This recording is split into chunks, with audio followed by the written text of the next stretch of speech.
The password is my little brother's birthday," my daughter said, handing me the phone.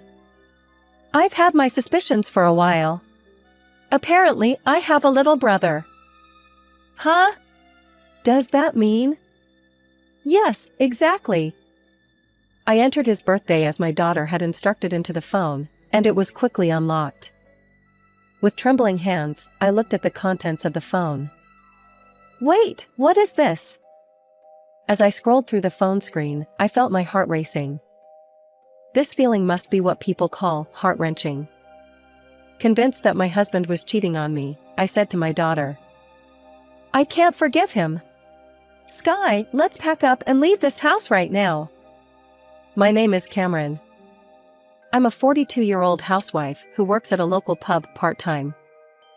I live with my husband, Malcolm, who is the same age as me, and our 17-year-old daughter, Sky.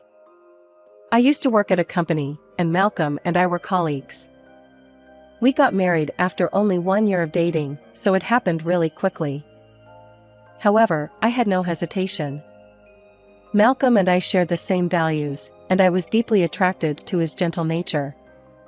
Shortly after we got married, I became pregnant and left my job. Surrounded by a kind, family-oriented husband and a lovely daughter, my life was nothing short of happiness.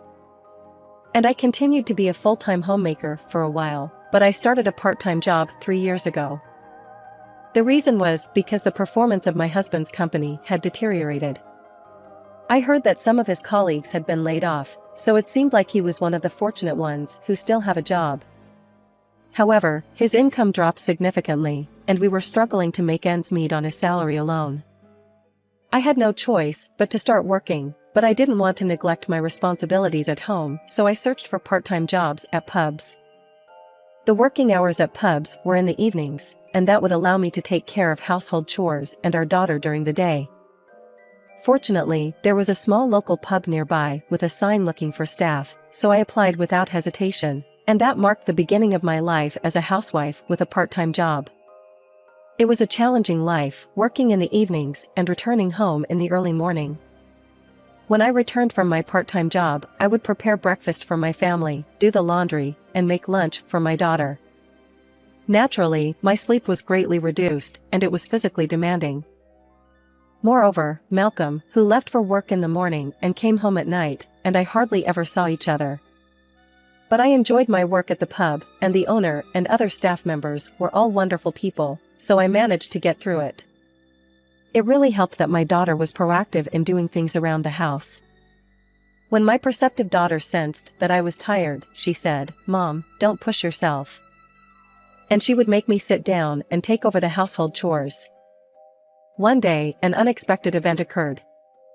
As I was getting ready for my part-time job as usual, I received a phone call from the owner of the pub. I was told that the kitchen equipment had broken down and we couldn't use the kitchen.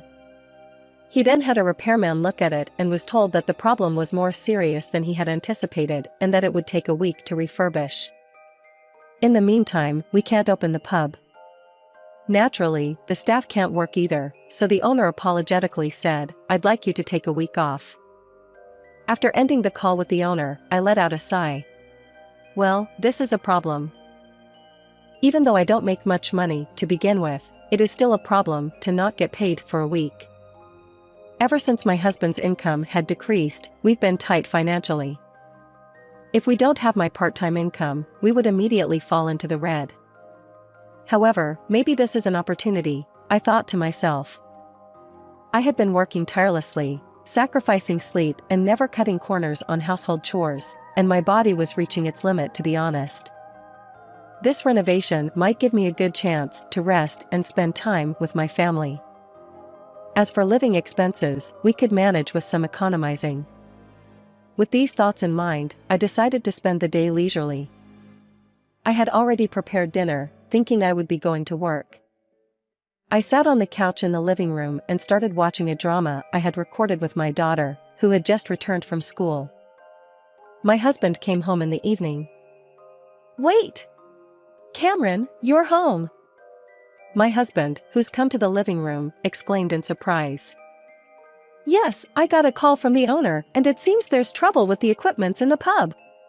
They're doing renovation work, so I have a 1 week off. I explained the situation to my husband. He responded with a noncommittal, He looked somewhat disgruntled, apparently not happy that I am taking time off work. Despite sensing my husband's unease, I spoke cheerfully. We'll be fine even if I take a week off. We can manage the living expenses.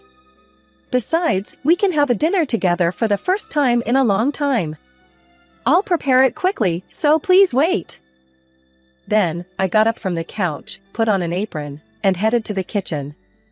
I turned on the stove to warm up the food in the pot. However, "Sorry, I don't need dinner tonight," my husband said and hurriedly left the living room. What? I was surprised and followed him with my eyes. My husband went into his room, closed the door, and even locked it. Then I heard some rustling sounds of some sort of work being done. What in the world was going on with my husband? I was baffled. I was looking forward to having a relaxing talk with my husband for the first time in a long time, but he locked himself in his room. About 10 minutes later, my husband came out of his room.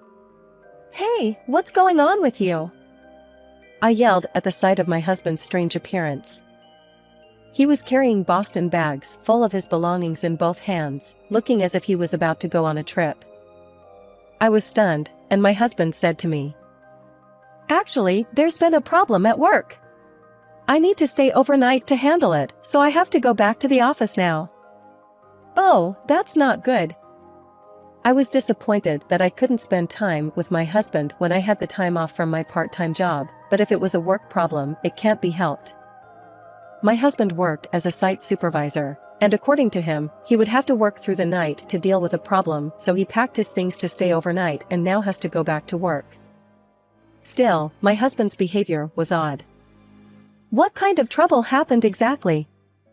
I asked my husband, who was about to go back to the office, but he replied vaguely, "Well, it's a bit of this and that." He didn't give me a clear answer. I became worried, so I asked more. "This and that? Are you okay? Is it very serious?" Even then, my husband only replied vaguely, "Yeah, it's probably a bit serious." As my husband hurried toward the door, I had a bad feeling, so I grabbed his arm and asked, "You'll be back by tomorrow evening, right?" He hesitated and said, "Maybe not tomorrow." "What? It's going to take that long?" "Sorry, I might not be able to return for a few days." With that, my husband left with his luggage. Left behind at home, I was filled with indescribable anxiety. This might be the first time I had ever felt like this since marrying my husband.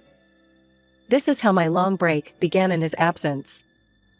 1 week later, the renovation work at the pub was completed without a hitch, and starting from that very evening, I was back to work.